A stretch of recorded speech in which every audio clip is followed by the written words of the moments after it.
Shalom Bapak Ibu sekalian, bolehkah sama-sama kita beri tepuk tangan ya untuk kebaikan Tuhan. Hari ini begitu spesial ya, karena hari ini adalah hari tahun baru ya. Tahun baru, jadi kita semua boleh merasakan suasana tahun baru, dan tentu tahun baru dari tahun baru Chinese atau Imlek ya. Gong Xi Fa Choi ya. Yong Hian, tadi saya sudah sama Pak Han, dan yang lain. Nah, teman-teman yang dikasihi Tuhan, tentu kita bersyukur ya kalau tahun baru ini bersama-sama juga kita akan bicara tentang tema kita tahunan yang akan kita jalani bersama-sama. Waktu di zaman dulu, kebanyakan orang-orang Tionghoa atau Chinese itu bertani, sehingga ketika tahun baru itu akhir dari musim dingin kepada musim semi. Jadi mereka begitu antusias, semangat, dan mereka berharap sesuatu yang baru yang akan Tuhan sudah lakukan bagi mereka, kesejahteraan, kebaikan yang di depan mereka. Demikian juga kita sebagai orang percaya, kita percaya juga kesempatan tahun baru ini kita boleh berbuat kebaikan untuk sesama, melakukan yang baik ya. Kita sesuai juga dengan tema kita tahun ini, pergi dan menjangkau ya, pergi dan berbuah. Dan kita juga bisa pergi dan mendapatkan angpau juga ya hari ini ya. Karena itu siap yang sudah berkeluarga menyediakan angpau sebanyak-banyaknya supaya kita semua boleh menjadi berkat. Katakan amin. Nah, Bapak Ibu dikasihi Tuhan, tahun ini adalah tahun yang sungguh-sungguh menjadi spesial bagi kita karena kita sudah memasuki tahun-tahun yang begitu luar biasa. Tuhan menuntun tahun demi tahun. Sejak kita menyelesaikan pembangunan gereja kita punya tema yaitu Grace. Waktu itu kita bicara tentang growing, kemudian restoration, achieving, caring, and empowerment. Jadi apapun yang kita lakukan ketika Tuhan memberikan kepada kita gedung yang indah ya, kita dulu dari lantai 3, kemudian banyak jemaat yang sudah usia sepuh, kemudian minta pembangunan ada liftnya. Dan kita berdoa dan kita bukan hanya mendapatkan lift, tapi gedung juga 2 lantai, lantai 5 dan 6, dan kita lakukan ini semua untuk equipping jemaat. Karena visi gereja kita sudah sangat jelas, menjadi murid Kristus melalui komunitas sejati yang memancarkan gerakan kasih Bapa Surgawi untuk menghadirkan kerajaan Allah dalam setiap bidang kehidupan. Jadi apapun kita lakukan untuk empowering. Kita suka berdiskusi dan kita mencari guru-guru terbaik, coach-coach kehidupan yang terbaik untuk melengkapi jemaat. Sehingga jemaat bukan hanya menjadi murid Kristus dewasa, tetapi juga mereka membawa kerajaan Allah di dalam setiap bidang kehidupan mereka dan memancarkan kasih Bapa. Kemudian tahun berikutnya kita masuk yang yaitu kedewasaan penuh di dalam Efesus 4 ayat 13. Kesatuan iman, bertumbuh, dan kita sepanjang tahun fokus di situ. Demikian juga dengan khotbah, pelayanan atau sharing-sharing di Komsel dan di kompak-kompak. Kemudian tahun lalu kita fokus kepada hidup yang berpadanan dengan Injil Kristus. Karena Injil Kristus bukan hanya wacana, tetapi Injil Kristus harus menjadi sesuatu yang real, yang bisa dilakukan dalam kehidupan setiap jemaat Tuhan. Sehingga kehidupan kita bukan di awan-awan atau hebatnya hari Minggu atau waktu retreat, tetapi kehidupan kita adalah kehidupan yang nyata. Tidak kehidupan yang munafik, tetapi apa adanya. Jatuh, bangun lagi. Tidak saling menghakimi, tapi semua berpadanan dengan Injil Kristus. Dan kita meminta kepada semua jemaat untuk menyelesaikan pembacaan Alkitab sepanjang tahun, supaya kita tahu sumber kita yang paling tinggi, yaitu firman Tuhan. Ayatnya di dalam Filipi 1 ayat 27. Dan kita akan lakukan apapun. Pelatihan sepanjang tahun, evangelism, penginjilan, equipping banyak hal, dan kita tahun ini juga menyediakan misalnya empowering kita sediakan kopi, es krim, gratis bahan. Ada harganya ya, kecuali yang mendapat rekomendasi dari Pak Han hari ini khusus 10 orang. Baru free ya. Nah, Bapak Ibu yang dikasihi Tuhan, semua kita lakukan agar kita semua tidak hidup di dalam sebuah wacana. Tetapi firman Tuhan itu betul-betul boleh menjadi satu dengan kita, dan di dalam praktek kehidupan kita menjadi pelaku-pelaku. Tentu kita tidak sempurna, tapi kita hari demi hari kita berjalan, mengizinkan Tuhan yang tinggal dalam hati kita itu memperbarui hidup kita dari waktu ke waktu. Nah, untuk tahun ini, Bapak Ibu yang dikasihi Tuhan, tema kita tadi sudah disampaikan sama Sila ya. Ada Sila hari ini, ada Fenty, ada Elizabeth, ada siapa singer kita? Ya, lupa, enggak ingat semua sih saya, ingat semua. Yaitu go and be fruitful. Jadi pergi dan berbuah. Nah, apa maksudnya? Kita akan menjadikan ini sepanjang tahun ini adalah fokus kita. Kita akan pergi, karena apa? Semua yang Tuhan sudah siapkan bagi kita itu banyak sekali. Bahkan Alkitab mengatakan kalau diukur urutan waktu dan semua hal kita ini sudah menjadi pengajar. Tapi banyak kita maunya terus menerima tapi tidak keluar. Nah, saya akan memfokuskan dan menekankan hal ini dengan sungguh-sungguh supaya kita bisa menangkap pesan. Nah, terus bukan hanya saya, nanti Pak Han, Pak Sian, para pemimpin yang lain ya, pengawas area, PKS, semua akan bersama-sama membawa ini dalam sebuah kegerakan. Tidak lagi individu, tetapi dalam sebuah komunitas. Dan ini akan asik ya, ini akan luar biasa. Saya percaya juga kawan-kawan hari ini banyak yang izin karena memperingati tahun baru dengan keluarga besar, dan kita berdoa ya mereka semua boleh menemukan dan merasakan kebaikan Tuhan sepanjang hidup mereka, dan mereka juga memegang visi dari fokus kita tahun ini, mereka pergi dan menghasilkan buah. Dimanapun mereka berada, memberikan kontribusi, memberikan sesuatu yang bermakna dan bermanfaat bagi orang lain. Bilang kiri kanan, engkau berguna loh, engkau bermanfaat ya. Semua kita.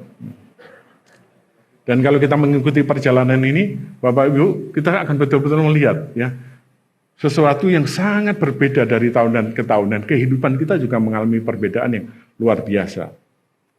Ayatnya di dalam 2 Korintus 9 ayat 10 dan 11. Saya akan membacakan bagi Bapak Ibu sekalian. Ia yang menyediakan benih bagi penabur dan roti untuk dimakan, ia juga yang menyediakan benih bagi kamu dan melipat gandakannya dan menumbuhkan buah-buah kebenaranmu, dan kamu akan diperkaya dalam segala macam kemurahan hati yang membangkitkan syukur kepada Allah oleh karena kami. 2 Korintus 9 ayat 10 dan 11. Nah, itulah yang sebenarnya akan menjadi kekuatan kita. Kenapa? Tuhan yang sudah menyediakan benih. Dan bukan hanya itu. Tuhan akan melipat gandakan. Dan bukan hanya itu, buah-buah kebenaran akan muncul. Dan kita diperkaya dalam segala macam kebaikan, segala macam kemurahan hati. Kemurahan hati rupanya ada bermacam-macam ya. Ya, ini janji Tuhan. Tuhan sendiri yang menyediakan benih. Jadi berkat yang kita terima, sebagian adalah benih. Jangan dibuang sia-sia atau ditabur di tempat yang salah. Saya ulangi, Tuhan sudah menyediakan benih bagi kita. Di dalam kita menerima berkat Tuhan, gaji, di dalam kita menerima talenta, menerima waktu dari Tuhan, itu semua ada benih yang tidak boleh berhenti di kita. Salah satu yang menjadi intisari di gereja Yesus Kristus Tuhan adalah pemuritan. Pemuritan dasarnya di 2 Timotius 2 ayat 2. Pemuritan itu dengan jelas mengatakan apa yang kau dengar, kau dapatkan, katanya apa? Firman Tuhan dengan jelas apa? Sampaikan, teruskan kepada orang yang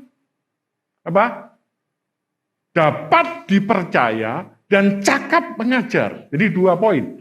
Dimanapun yang pertama bicara dapat dipercaya, itu artinya apa? Attitude, karakter. Yang kedua, cakap mengajar, berbicara skill. 2 ini tidak boleh dihilangkan. Karakternya baik tapi tidak punya skill, juga repot. Kalau dikasih tugas, siapa? Kalau ditanya, Nyapa dulu, selamat pagi, senyum ramah. Tapi segitu tugas selalu lapor, Pak belum selesai, Pak enggak bisa. Yang lain sudah selesai banyak, dia enggak bisa. Enggak juga seimbang. Karena itu betul-betul Alkitab itu sesuatu yang sangat bisa diaplikasikan. Bukan hanya attitude karakter yang kita bangun, tetapi skill. Oh Pak, saya nggak bisa nyanyi. Saya jadi WL, boleh nggak? Boleh, nggak masalah.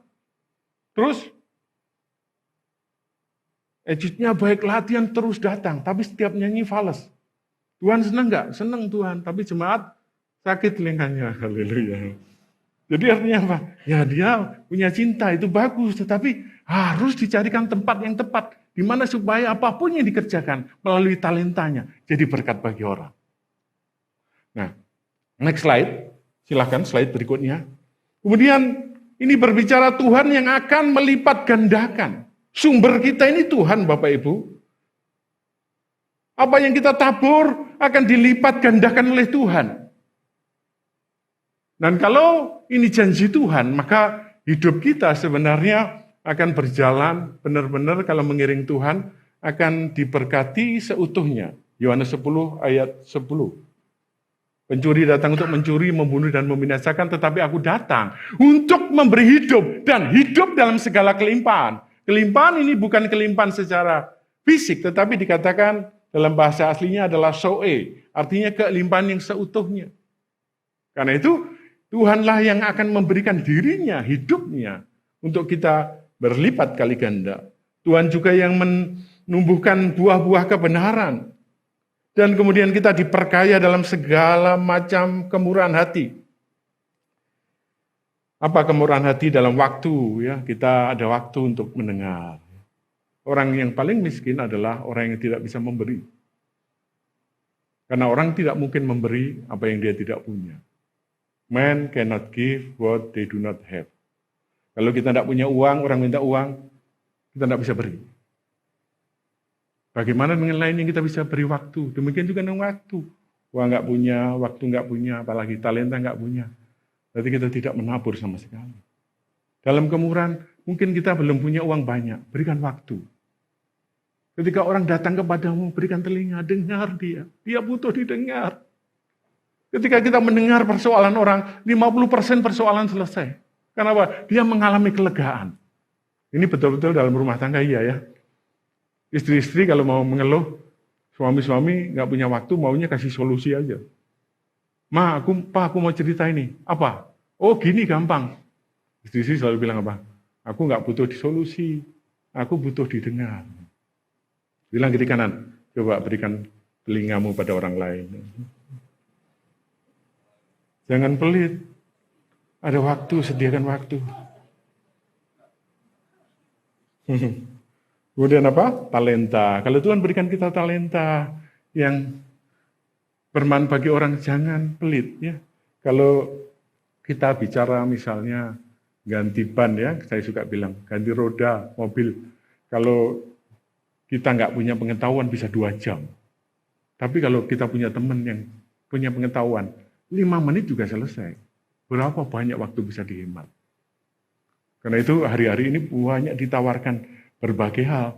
Kita harus melihat gereja itu sumber yang potensi. Jadi kalau ada apapun, lihat di gereja. Oh saya punya persoalan ini. Di gereja ada sumbernya. Kita tanya. Jangan kita lakukan sendiri, kemudian kita habiskan banyak diri, ternyata yang sahabat kita yang melakukan cepat sekali. 5 menit selesai. Kok Bapak cepat? Ya saya punya talenta di bidang itu.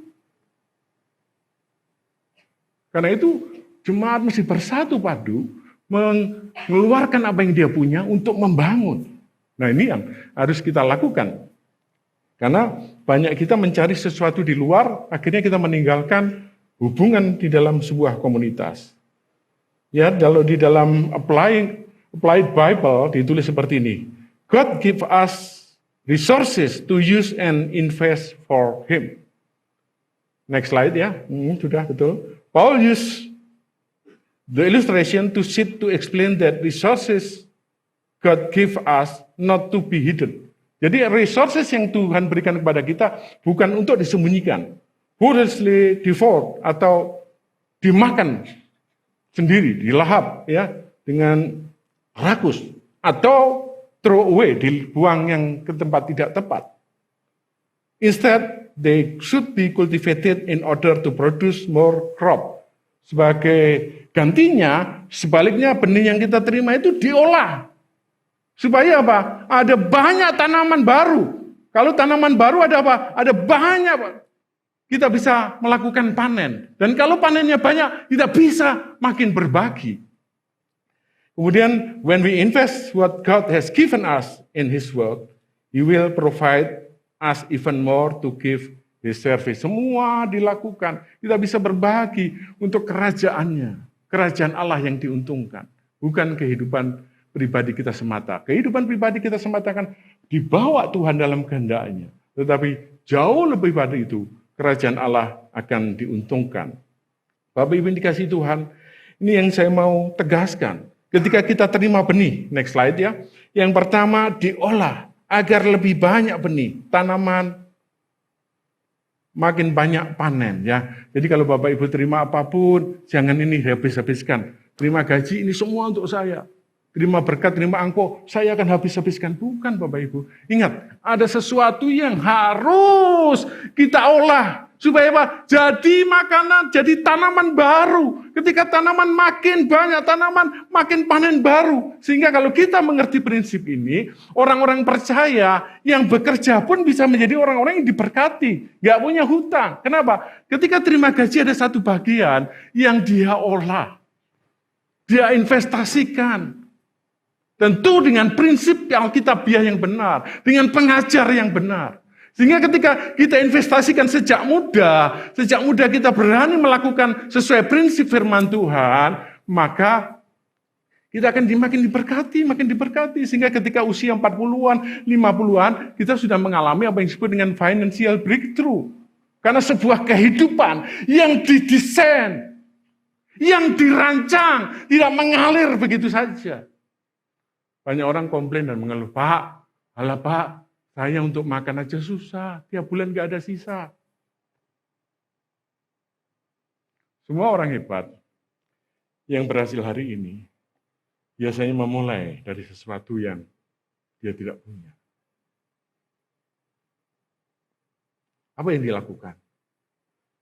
Dia menahan diri.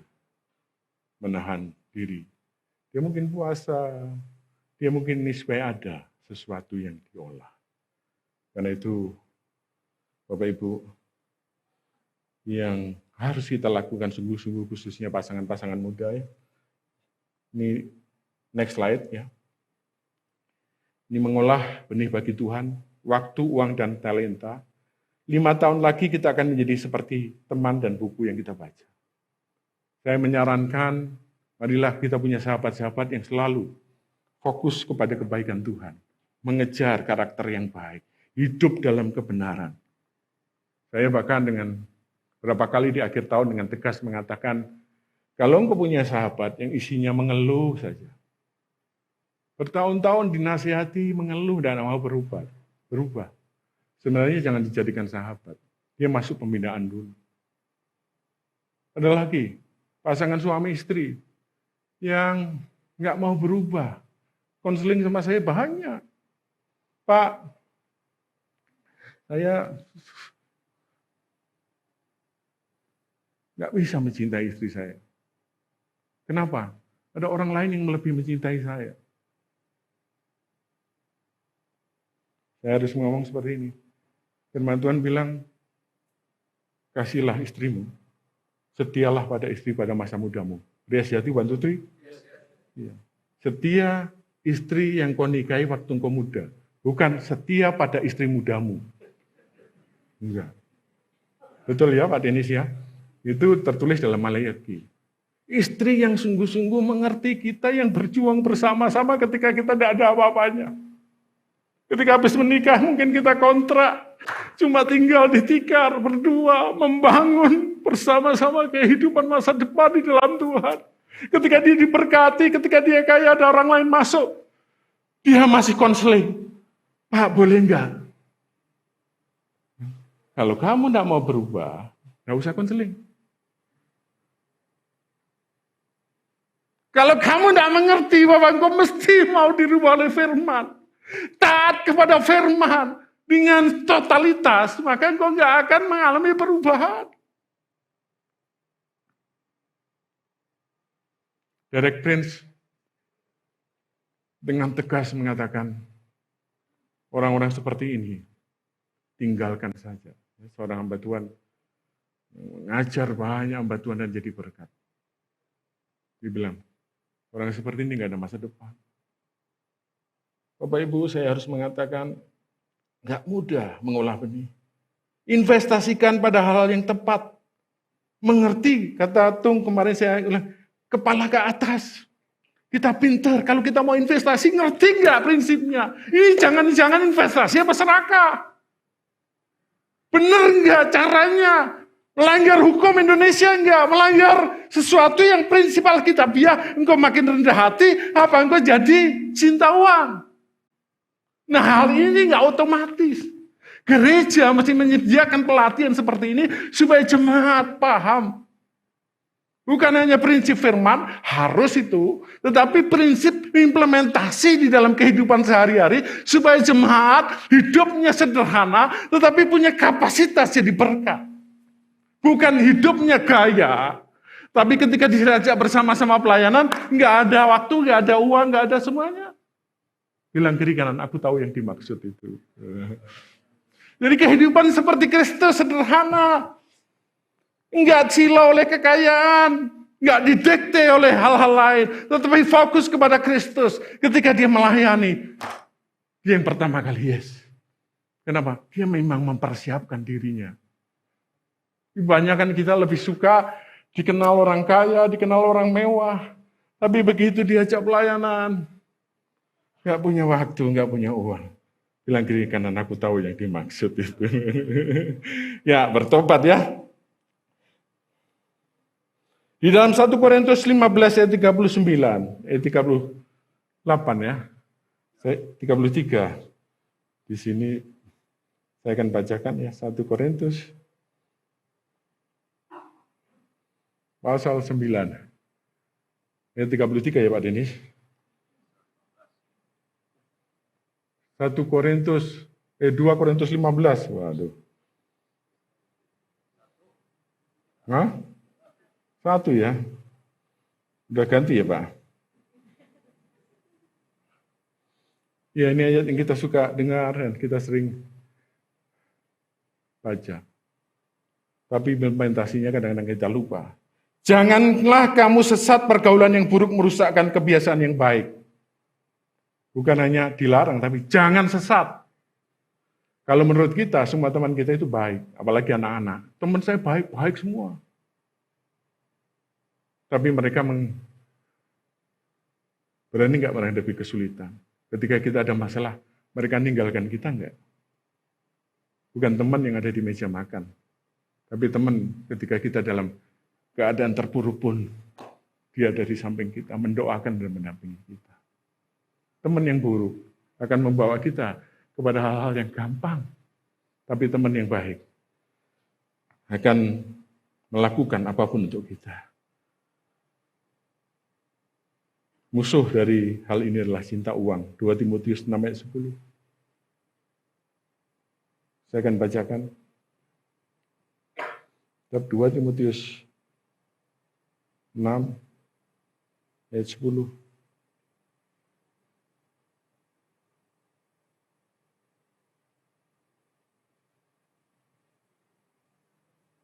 Satu Timotius 6, Pak Denis nggak melarat. Ya, cinta uang.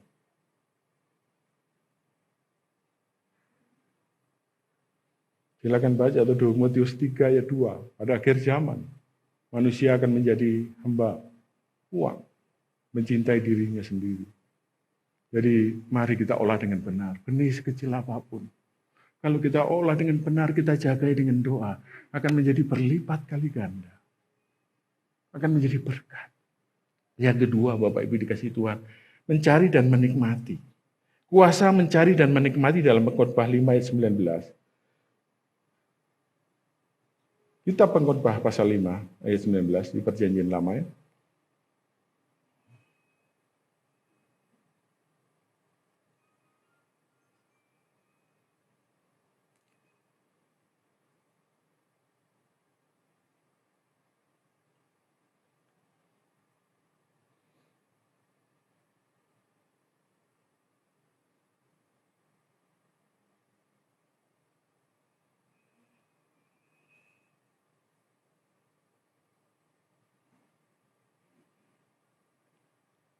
6 ayat yang kedua. Orang yang dikaruniai Allah kekayaan, harta benda dan kemuliaan, sehingga ia tidak kekurangan suatu apapun yang diinginkannya. Tetapi orang itu tidak dikaruniai kuasa untuk Allah untuk menikmatinya, melainkan orang lain yang menikmatinya. Inilah kesia-siaan dan penderitaan yang pahit. Yang satunya nanti saya betulin, ya. Tapi ini ya, banyak orang mendapat kuasa untuk bekerja keras, bisa mendapatkan hasil, tapi menikmatinya. Itu butuh betul-betul kasih karunia Tuhan. Mari Bapak Ibu yang kita terima, jangan disimpan, kemudian setelah pelit sekali, kemudian ada saudaranya sakit, diminta dan harus dikasih. Dia apa? Kekurangan. Banyak orang punya uang, kemudian ditahan-tahan, dipinjemi orang, dikasihkan. Kemudian dia naik motor yang minjemi untuk nyicil kredit mobil. Dia ke rumahnya, naik mobil, padahal yang nyicili mobil sebenarnya dia. Tapi dia sadar, dia nggak menikmati hidup. Bapak itu kejadian seperti ini, mari saya mengatakan firman Tuhan bilang, kau belajarlah menikmati dengan apa yang kau punya. Syukuri itu. Sebagian ditabur nikmati. Berikan jerih payahmu, sukacita. Makan bersama keluargamu, mengucap syukur. Nikmati, kalau engkau harus fellowship, lakukan dengan sukacita, rancangkan dengan baik. Menikmati kehidupan. Kemudian yang ketiga Bapak Ibu, sharing. Berbagi dengan orang yang tidak membalas, tidak bisa membalas. Ayatnya di dalam Lukas 14, ya, kita akan bacakan ini, saya senang sekali ayat ini. Lukas, kitab Lukas pasal 14, ya. Ayat yang ke-12 sampai 14. Dan Yesus berkata juga kepada orang-orang yang mengundang dia, apabila engkau mengadakan perjamuan siang atau perjamuan malam, janganlah engkau mengundang sahabat-sahabatmu atau saudara-saudaramu atau kaum keluargamu atau tetangga-tetanggamu yang kaya. Karena mereka akan membalasnya dengan mengundang engkau pula. Dengan demikian engkau mendapat balasnya. Ayat 13, tetapi apabila engkau mengadakan perjamuan, undanglah orang-orang miskin, orang-orang cacat, orang-orang lumpuh, dan orang-orang buta. Dan engkau akan berbahagia karena mereka tidak mempunyai apa-apa untuk membalas kepadamu. Sebab engkau akan mendapat balasnya pada hari kebangkitan orang-orang benar. Bapak Ibu, paham ya ayat ini? Mari kita memberi kepada orang yang tidak bisa membalas. Jadi kita tahu kenapa kita tidak pernah diundang Pak Han misalnya. Berarti kita sudah selevel sama Pak Han, ya Pak Han ya. Yang diundang adalah orang-orang yang nggak bisa membalas. Yang tadi bercanda Pak Han. Yang diundang adalah orang-orang yang mau raker, gitu. Tetapi ini kadang-kadang kita ingin memberi kepada orang yang bisa memberi. Kita suka, dan itu menjadi budaya. Tidak salah ya, saling memberi. Tapi itu tahap pertama. Tahap berikutnya mestinya kita berani memberi orang-orang yang nggak akan membalas. Suatu saat saya ketemu teman saya. Teman saya ini hidupnya menarik sekali. Nggak terlalu kaya, tetapi setiap makan apapun dia nggak mau saya bayarin. Nggak mau dan selalu dia bilang, aku yang bayar. Saya berpikir, uang dia dari mana ya? Tapi pikiran itu saya hapus. Ketika saya tahu ayat ini, oh dia pikir saya nggak bisa balas nih ya. Saya membalasnya dengan apa? Saya melakukan hal yang sama kepada beberapa orang. Saya mengerti. Bahkan kalaupun saya ingin membayar dia, saya bilang, Pak, nanti saya boleh ya sekali-sekali membayar. Dia bilang, tentu gitu. Tapi begitu hari makan, dia lewati saya. Dia tidak memandang saya. Beres selalu kan gitu. Tapi saya lihat hidupnya benar-benar diberkati. Artinya apa? Mari kita tidak usah membalas orang seperti itu punya gift. Mari kita membalas dengan menolong orang lain. Yang membutuhkan. Kita ajak dia makan. Senang sekali Bapak Ibu kalau kita bisa melihat orang lain. Sekedar makan mereka bahagia. Sekedar makan mereka senyum. Dan yang membalas kita, firman Tuhan berkata dengan sangat jelas. Engkau akan menerima pembalasannya. Dikatakan apa?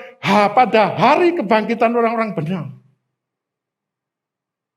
Jadi saling memberi itu oke. Dan itulah dianjurkan di dalam setiap komunitas orang-orang percaya. Tetapi komunitas orang-orang percaya harus bergerak lebih daripada itu. Memberi kepada orang-orang yang tidak sanggup membalas kepada kita. Bilang kiri kanan, katakan amin. Amin Bapak Ibu ya. Nah, di dalam perjanjian lama dikatakan di dalam Yesaya 37 ayat 30, dan inilah yang akan menjadi tanda bagimu ya ketika Israel dikuasai bangsa Asyur dan mereka menghadapi hampir semua panen dirampas dan dalam kesulitan pada zaman Yesaya dikatakan kepada Hizkia, dalam tahun ini orang akan makan apa yang tumbuh sendiri. Tuhan berjanji ada pemulihan. Dan dalam tahun kedua apa yang tumbuh dari tanaman yang pertama. Dan pada tahun yang ketiga menaburlah kamu menuai membuat kebun anggur dan memakan buahnya. Menarik sekali Bapak Ibu. Tahun yang pertama dikatakan apa? Makan dari yang tumbuh sendiri. Ketika kita pertama Tuhan Yesus, kita di mana-mana menerima berkat. Kita terbuka dan berkat itu begitu mengalir. Doa dijawab semua seperti dikatakan itu. Kita memakan sesuatu yang gak kita tanam. Dikatakan tahun yang kedua atau season yang kedua. Next slide. Makan dari apa yang tumbuh dari tanaman yang pertama. Orang muda. Kita makan firman, kita mengunyah dari orang-orang. Timbul keberanian praktek. Timbul keberanian praktek. Kita menerima firman, diberkati hari Minggu. Kemudian kita sharingkan itu. Itu kita menjadi bertumbuh, dewasa. Tetapi pada season yang ketiga, ketika seseorang dewasa, dikatakan apa? Menaburlah kamu, menuai, membuat kebun anggur, dan memakan buahnya. Memakannya terakhir, dikatakan apa? Menabur dulu.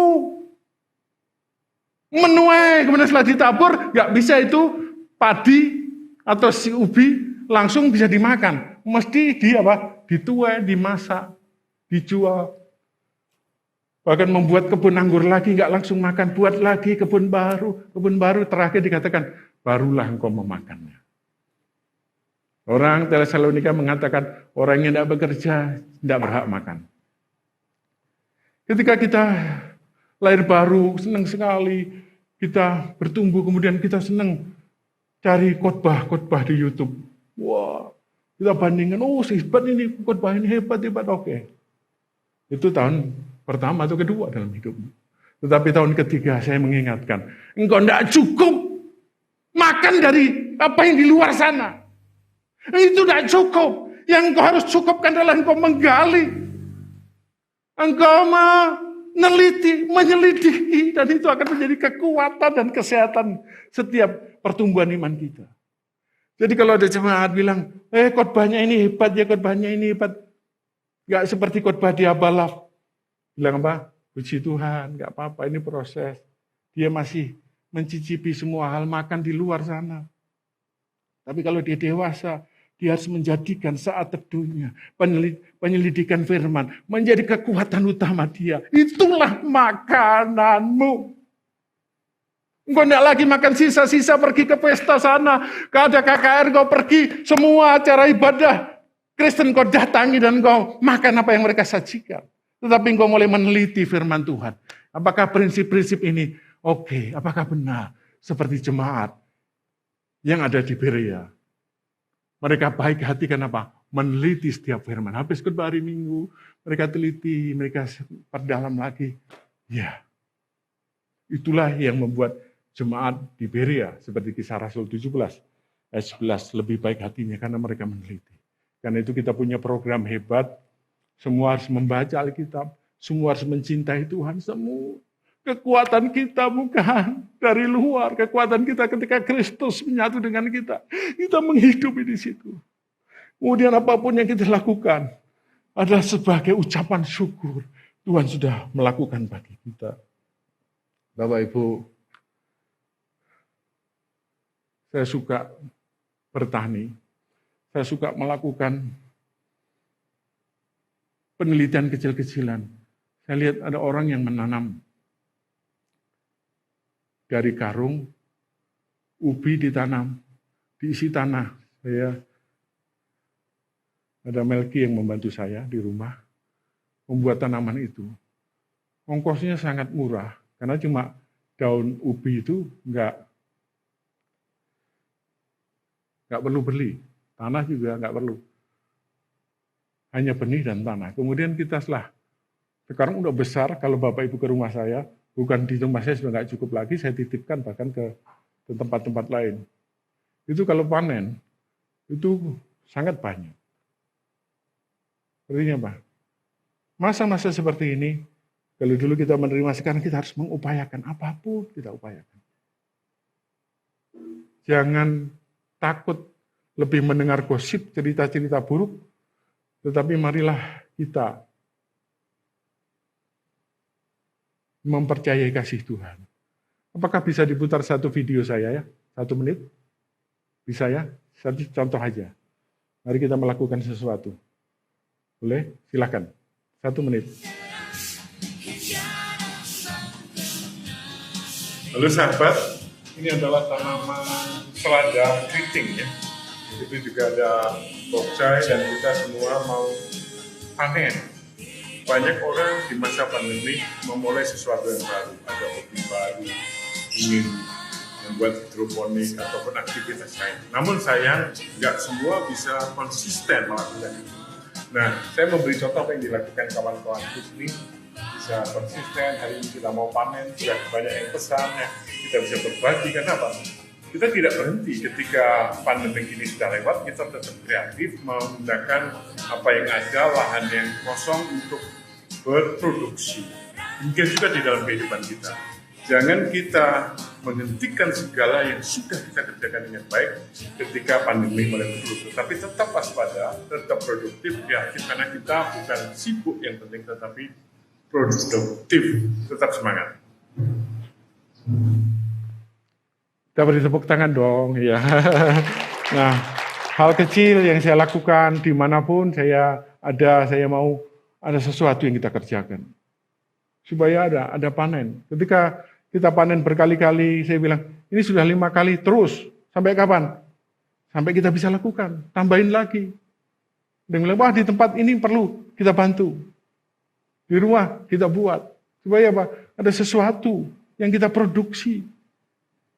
Tidak hanya BC. BC itu apa? Singkatan Being Under Satanic Yoke. Ya. Bibuk ke sana kemari tapi tidak hasilnya. Mari kita fokus tahun ini, Bapak Ibu. Mari kita fokus melakukan sesuatu. Jangan makan kalau kita tidak mengerjakan sesuatu. Karena kita dewasa, selidiki firman. Benam di situ, meneliti. Nggak ngerti diskusi, tanya. Tahun ini akan menjadi tahun kita pergi karena semua yang Tuhan sudah siapkan. Semua yang Tuhan sudah berikan kepada kita, dunia membutuhkan. Cara kita berkomunikasi sama istri, dunia membutuhkan. Cara kita mendidik anak, lingkungan membutuhkan. Cara kita bekerja, dunia membutuhkan. Apakah itu menjadi milik kita sendiri yang kita sembunyikan? Atau kita mulai berbagi, datang ke tetangga, berbagi. Itulah yang menjadi fokus gereja tahun ini. Go, pergi, lihat tanggamu, sebelah kanan kirimu.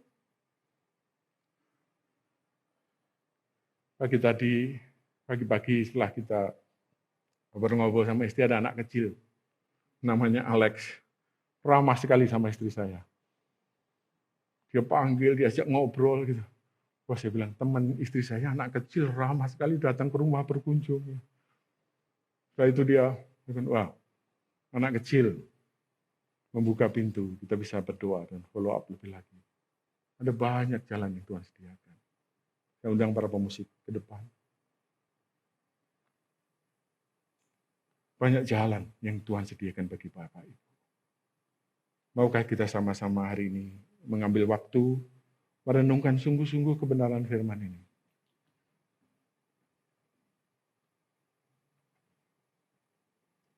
Bapak Ibu, Engkau sangat dicintai Tuhan.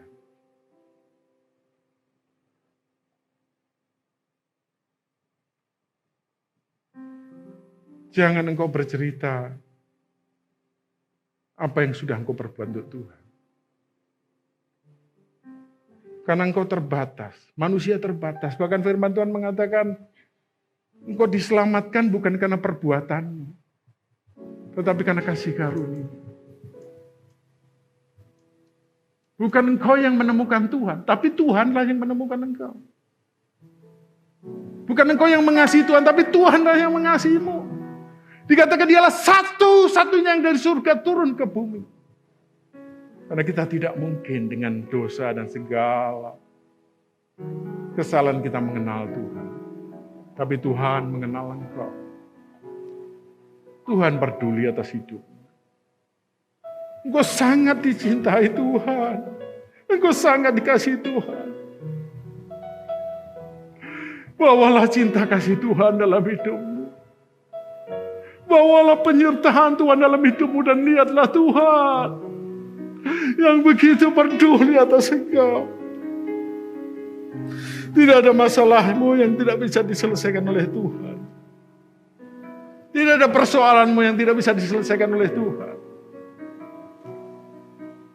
Hanya Tuhan mau engkau menyadari hal ini. Engkau dicintai, engkau dikasihi. Tapi ini tidak boleh berhenti padamu. Dia juga mengasihi yang lain. Dia juga mengasihi bahkan orang yang engkau tidak suka sekalipun. Tuhan mengasihi dia. Maukah Bapak Ibu pada hari yang berbahagia ini